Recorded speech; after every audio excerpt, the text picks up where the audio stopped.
Kenapa adab didahulukan sebelum ilmu?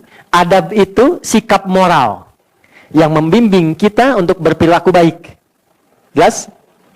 Kalau orang berilmu, adabnya belum baik, moralnya belum baik, maka dia akan berbuat perilaku yang buruk, yang damage-nya lebih besar dibandingkan dengan orang yang belum punya ilmu. Orang korupsi kalau pintar, ngambilnya banyak. Dibandingkan dengan orang yang mencuri tapi nggak pintar. Ya kan?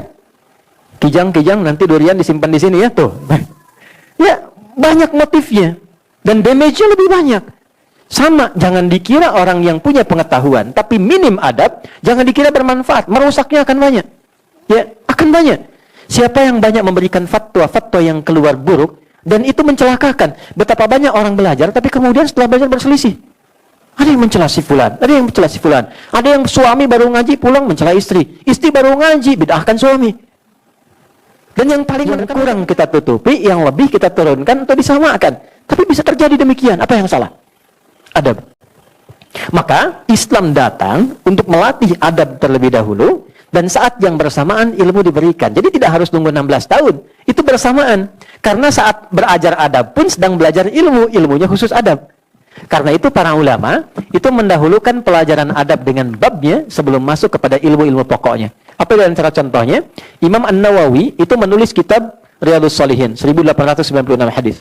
Sebelumnya Al-Arba'in 42 hadis. Lalu Syarah Sahih Muslim 9 jilid Sahih Muslim. Tapi kitab yang pertama ditulis apa? At-Tibyan fi Adab Hamalatil Quran. Bagaimana ahli Al-Quran itu punya adab dalam mengajar dan dalam belajar. Anda lihat di antara bab pertamanya. وَلَا يَتَعَلَّمُ إِلَّا مِمَّنْ كَمُلَتْ أَهْلِيَتُهُ.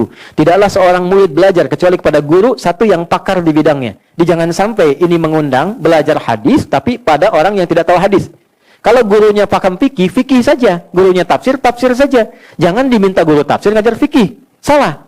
Yang kedua apa? وَكَمُلَتْ أَخْلَقُهُ. Akhlaknya baik. Jangan sampai memang pintar, tapi maaf, membencinya banyak, kasar kata-katanya, sehingga muridnya keluar pintar nas, tapi pintar juga kekasarannya, pintar juga mencela orangnya. Itu kata Imam Nawawi nggak berkah ilmunya.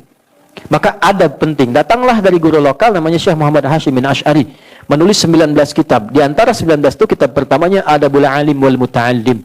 Maka diajarkan di situ dasar-dasar adab. Kemudian masuklah kepada apa yang Anda tadi sampaikan.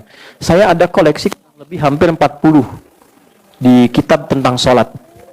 Nah, di antara kitab-kitab itu ada beberapa yang bagus yang menjelaskan tentang hikmah, makna, dan adabnya. Satu namanya Nazarat fi Ma'anis Sholah. Yang kedua namanya Asrarus Sholah. Nanti lain waktu kalau tiba lagi, misalnya nanti kita tunjukkan sesuai dengan apa yang teman-teman harapkan. Jelas ya?